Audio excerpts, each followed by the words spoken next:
Intelligent Talk, 1170 KCBQ. And online at kcbq.com. Wait till you see what they did to my car.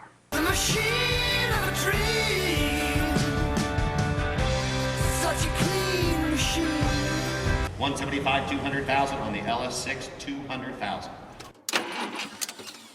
Beep, beep, beep, beep, yeah. Beep, beep, beep, beep, yeah. Pull out the 8-track and turn up the AM. It's time for It's All About the Car with me, Dan the Carman Jones, and the godfather of all things automotive, Dave Stahl. All right. The Hey, man. godfather. You got it. Only on the weekends. Hey, how you doing, Hot Rod? I'm doing great. How about yourself, Dave? How's your week been? Well, been sucking up motorsports pretty much all weekend. That's you. It's all over you. Yeah, went out and hung out with some Datsun folks, which they want to get in touch with you because they would love to Let's have do you it, a 240. put your A little 240. magic, put your little magic touch on that group of cars, new and old. But you got a guy in here, Lee Cassad, who's near and dear to my heart as far as what he drives, because I am looking for an older Mini. Since I have a newer Mini, would like to get the older Minis. Well, Lee will be the guy you need to talk to, but I got a history about the Mini, so let's learn a little bit about it. And when we come back, you can talk to Lee and ask him anything you want to know. Can't wait. In the mid-1950s, the Suez Canal was in turmoil, embroiled in a crisis or a war. The exact term depended on which side of the conflict you were on. This is Egypt, 1956.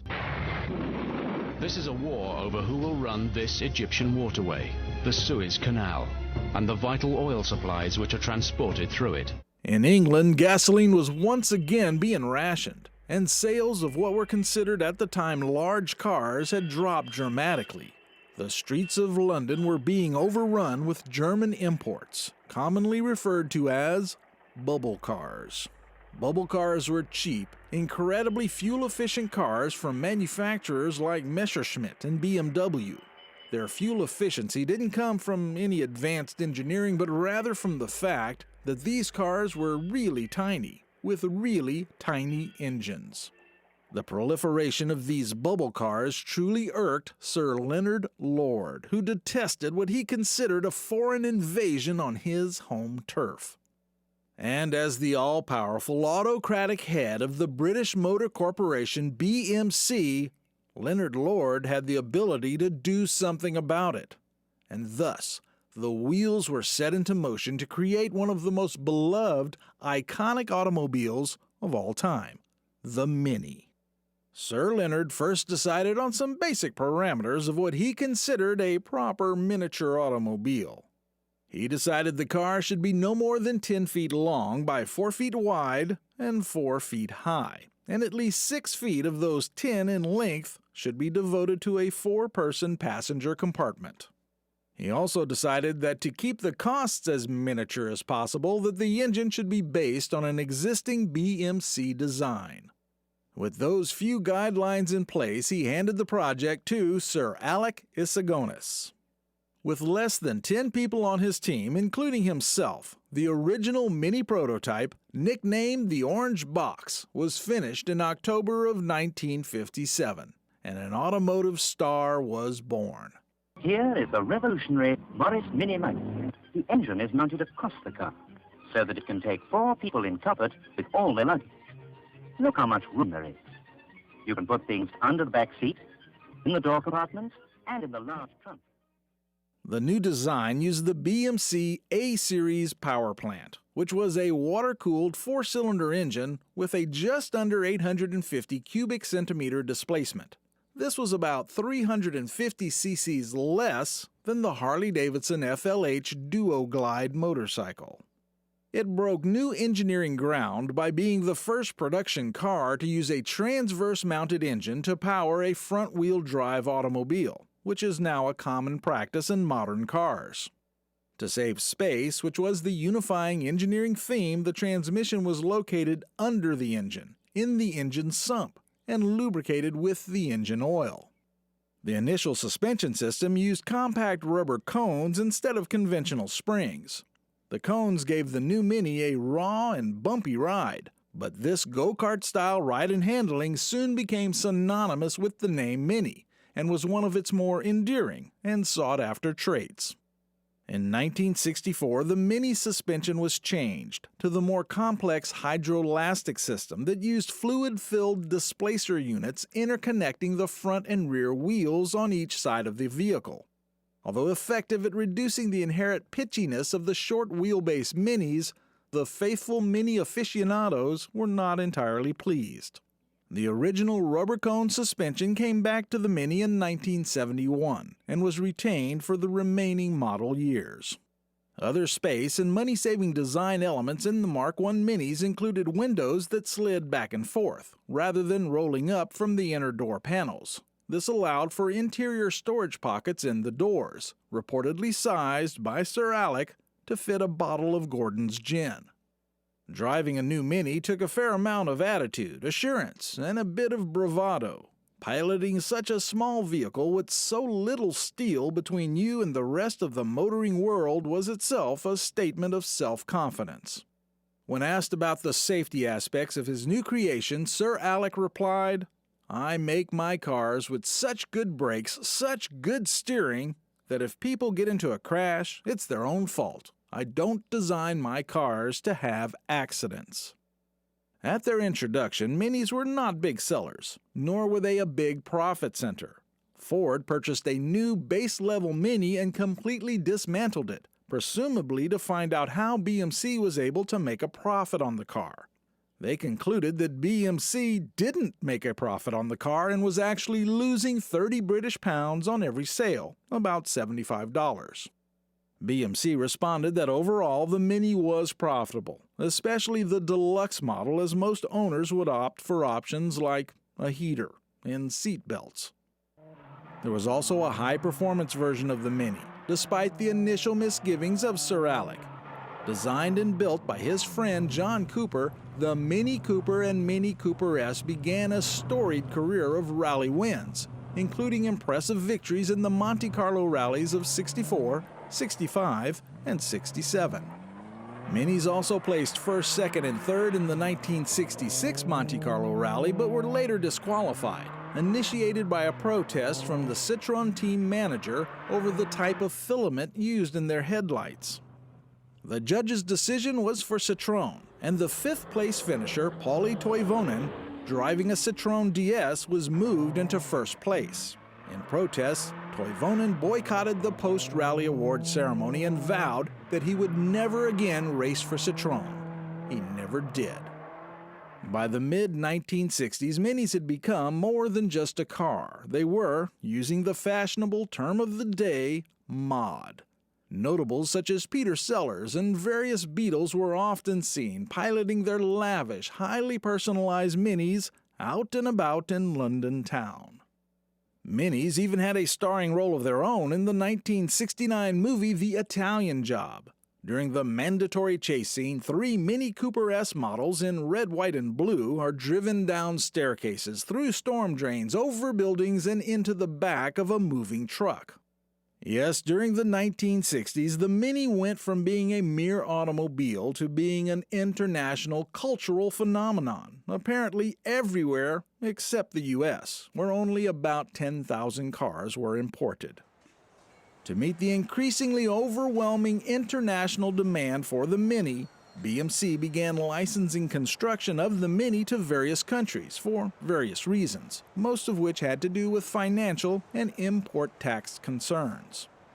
At the heyday of foreign manufacturing, there were Minis being made in England, Australia, Spain, Belgium, Chile, Italy, Portugal, South Africa, Uruguay, Venezuela, and Yugoslavia. On October 4, 2000, a red Cooper Sport rolled off the assembly line. It was destined for a December presentation to the British Motor Industry Heritage Trust. It was the last Mini of an impressive manufacturing run of 5,387,862 cars. It is by far the most prolific British automotive marque ever made. A remake of The Italian Job was released in 2003 using the modern Mini. A pre-release drive-in screening of the new Italian Job was held on the Paramount Pictures studio lot in Hollywood, where admission to the movie was obtained by showing up in a Mini. Our guest this evening is Lee Cassad. He attended that drive-in movie screening in his Mini Innocenti. His car was built in Milan, Italy during the summer of 1968, at the tail end of the Innocenti run of the Mark I Minis. In addition to attending the movie premiere, this Mini Innocenti had its own starring role in a La Jolla Playhouse production of Much Ado About Nothing, which was set in the 1960s. Tonight we get to talk to Lee about his car, these events and others, his other Minis, and much, much more on It's All About the Car.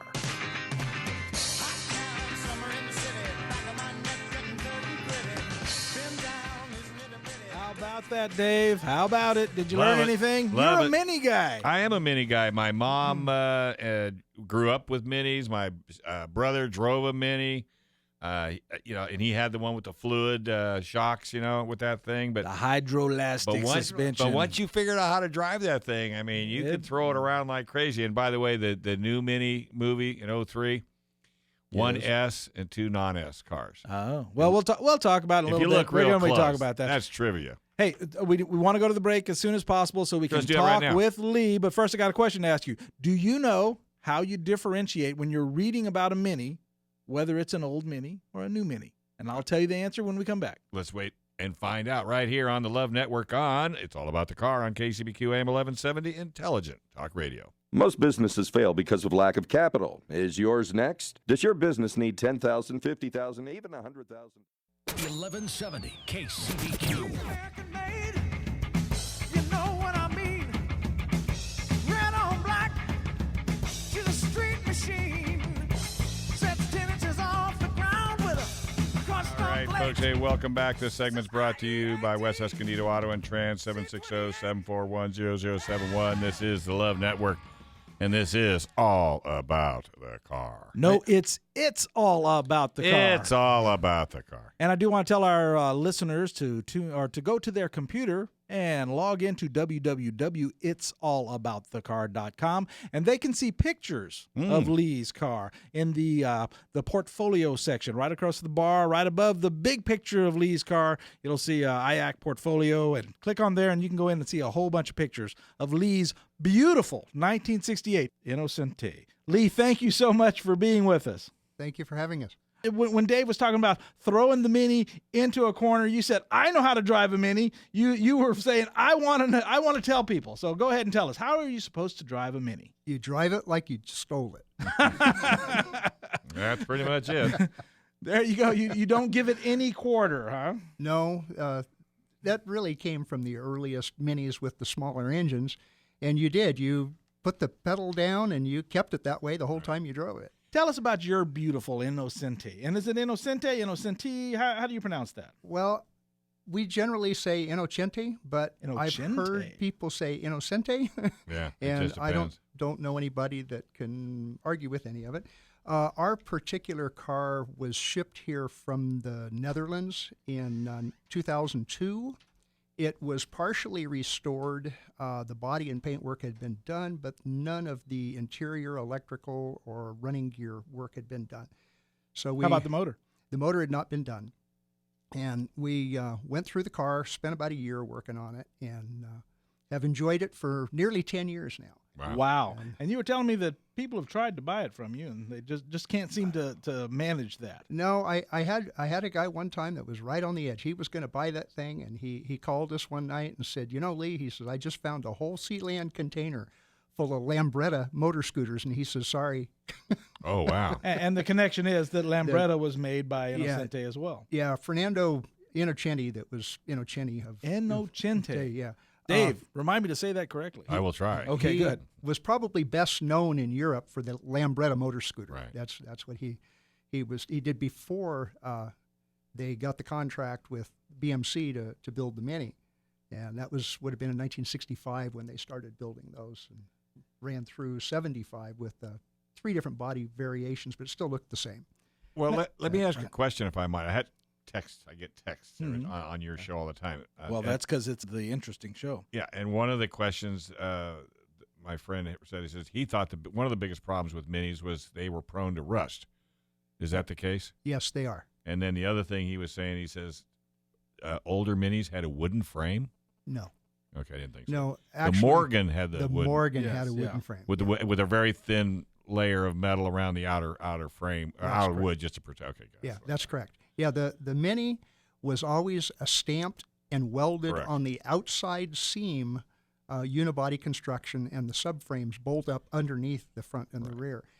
With the construction type, it was easy for manufacturing and cheap for manufacturing, but it was bad for gaining access to water and stuff, and they did rust. Oh yeah, and then and then the other thing, that one of their little design errors where the coil was right in the grill, so if it's pouring down rain, it'll keep your coil nice and clean, while you're sitting on the side of the road, because it's not going to start because the water's the distributor. And those little 10-inch wheels, people laughed at them, but it really fulfilled the job that it was designed to do, and that was make it a go-kart. Oh yeah, they just handle like go-karts. Oh yeah. While you're on the topic of the engine bay, I like how the carburetor sticks up through the air cleaner. Yeah, everything is so compact. Sure, I mean, I've got a few pictures on the website of how tight that engine bay is, and the radiator on the side. That was really a job to put all that in that 2 feet space they had allocated. And I think that's where a lot of people didn't want to get near the car, because they just couldn't figure out how to work on it, because there was no room to get in. Plus, the engine in their mind was pointing the wrong direction, and that messed up a lot of people's heads too. But once people that owned them, I don't know anybody that's ever said I hated my Mini. I've never heard that word yet. Lee, tell us how many Minis you have. And how many do you have? We own 6 different Minis. Okay. Yeah, we have a wagon that's a Woody wagon. Sure, and then we have a Cooper S that was actually manufactured the last year that they were imported to the U.S. Okay, and cool. It was meant to come to Compton, California. So it's a California car. All right, good. And then we have the 68 Innocenti, and we have a 69 Austin Mini pickup that we imported from New Zealand. And then we have another Innocenti that's a 1973. Oh, wow, that's a really one. Very nice car. But, yeah, they're a lot of fun. How many right-handers do you have? 2. Out of the group. Yeah, you have 2. 2 right-handers? Yeah, 2 right-handers, and those are the ones that were from Australia and from Canada. Yeah. And which one do you like driving the best, right-hand or left-hand? I like driving the left-hand car the best because I'm used to that. I know a lot of my friends prefer the right-hand drive cars, but I still feel a little awkward with them. You're shifting with the other hand, Right. And Is you there get used to They it. just like them because they think they're cool. Is there a club in town? Yes. We're members of the San Diego Mini Club. You can find us on the website at sandiegomini.com. Okay. Then we're also members of the Mini Owners of America Los Angeles, Right. is like the parent club of ours, and we're Right. members of that. Now, Lee, you guys have a newer Mini as well. Yes, we have a 2007 Cooper S that Right. my wife drives as her daily car. That reminds me that we didn't answer the question. Dave, do you know how to separate a old Mini from a new Mini when you're just reading about it? The size of the letters. That's right. The new Minis are all caps. Yep. That's Absolutely. how that works. I have an 06 myself. So now that club, if you wanted to join that club, that would be West Coast Minis. We're members of that club Correct. as well as the Mini Maniacs of Southern Right, California. right. Yeah, Well, you know yeah. Jim Gallagher? Yeah. I have his car. Do you really? That was his car. His person he lived with was not happy with the fact that he didn't have a back seat, so they talked him into buying a Clubman. Oh, okay. So when the Clubman got turned in, my friend who is in the Mini Club called and says, Jim just traded his car in. I called Breck. Breck says, yeah, it's on the rack. I made a 900-mile-an-hour run to Breck. The guy in the shop said, dude, this thing has never been touched. It's never been raced. It's never been abused. Yeah. Buy it. Yeah. And I bought it on the spot. And then 2 weeks later, Jim was such a prince, man. He gave me everything he received at Pebble when he took possession of the car. Yeah, I'll go fast. And, he gave me everything except the book, and now he wants to buy the car back. And I told him he gets first right of refusal. So are you going to sell it? Hell no. You going to sell yours? No. I'll tell you what, you sell yours, I'll sell mine. And look at her. Your wife's already got whiplash. Yeah. Because, no, I'm not going to sell my Mini. No, the little red and white Inno, we've been involved in a lot of things with it. We've taken it to a lot of shows, just different places and things that we've done, and it's kind of like part of our family. Well, you got to come to KUSI because I really would like to help promote the club It doesn't cost anything. Come down. You'll have the time of your life. Get all those little minis all around. It's just a wonderful thing. We can arrange that. Speaking about a lot of minis all around, tell us a little bit about going to that 2003 Italian Job premiere down at Paramount Studios. Was that cool? That was really, really cool. We got there, and they gave us actually the red carpet treatment. Sure. We drove in over the top of the red carpets and parked in the row. And, of course, you had to have a portable radio with you because old minis usually don't have radios in them. You couldn't hear them anyway. Right. So we get our radio out, and we get our chairs out, and we sit in front of the car. And the only problem we had watching that movie that night was the helicopters flying over making so much noise we couldn't hear anything. Oh, so you had to go. Well, I don't know about you, but I have the old version and on CD as well as the new version. And I watch them all the time. We do too. I cry at the end when they shoot those 3 minis out the back of the bus off the cliff. Oh, that's so sad. Oh, my gosh. I mean, it's just enough to stop your heart. Yeah, that's so sad. Well, there are pictures of that 2003 premiere at Paramount Studios, again, on my website at www.itsallaboutthecar.com. Go to the IAATC photo gallery. And wonderful. Take a look. Well, and like I said, I threw my card at you because I would love to get your, if you guys are doing anything, maybe a charity or event, or maybe just want to kind of hang out. Why don't you give it to her because she looks way more organized than you are. That's right. Sue is the one give that that keeps to her Lee she on looks track. way more organized than you do. Yeah. But no, seriously, because, I mean, it's, we do our best at KOSI to help promote clubs and what have you. And Bumper Doc, I'll hook you up with those guys, too, because they do a free seminar. And you guys bring your cars down. If you have any chips in the windshields, they fix them. Oh, that's great. And it's just, and because, again, it's another, the last thing you want to do is have to paint a panel or a door. Yeah. That type of thing. Lee is very involved with all the club scenes, especially the British car clubs. Sure. In fact, in British Car Day, you'll always see Sue out there handing out the trophies and keeping track of who got the points and such. If you're into British cars in San Diego, you know Lee and Sue. Now you do. Now you Bug-eyed Sprites. Bug-eyed Sprites, my other love. They were the featured mark at British Car Day here a couple of years ago, and it was just a gorgeous display. Did a wonderful job, yeah. I'm just too tall. Yeah. I just look goofy in them. Well, I okay. stick above the windshield, but I used to drive the wheels off them when I was a kid, dude. Because Sterling Moss said, if you wanted to be a race car driver, he wrote it in Road and Track. If you wanted to be a true race car driver, you bought a Bug-eyed Sprite. Well, they won Sebring a number of times. They number were of times. A very hot car back in the day. A lot of fun to drive. Boy, Dan, well, you hit it out of the ballpark again. You've been hitting all my favorite cars too. Well, there's more favorite cars to come. We got a lot more, but we still have some time with Lee. Sure. Lee, tell us your favorite thing about driving your Mini. Probably the thing that we always run into is our little comment about more smiles per mile, because every time we take one of those cars out, people honk their horns at us.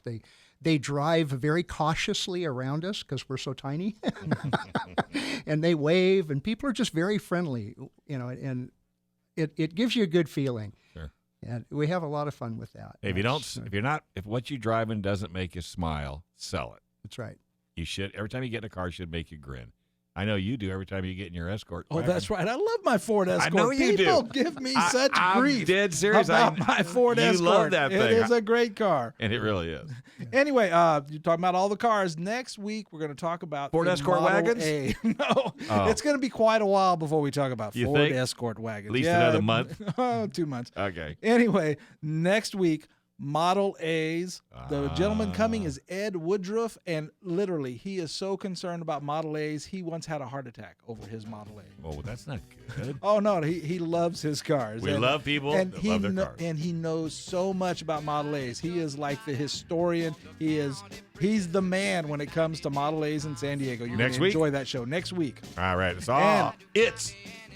It's all about the car. Go to my website. Like me on Facebook. Follow me on Twitter, IAATC_Dan. And we'll see you next week on It's All About the Car. All right, folks. Hey, Cody is in the wings. We've got I don't know.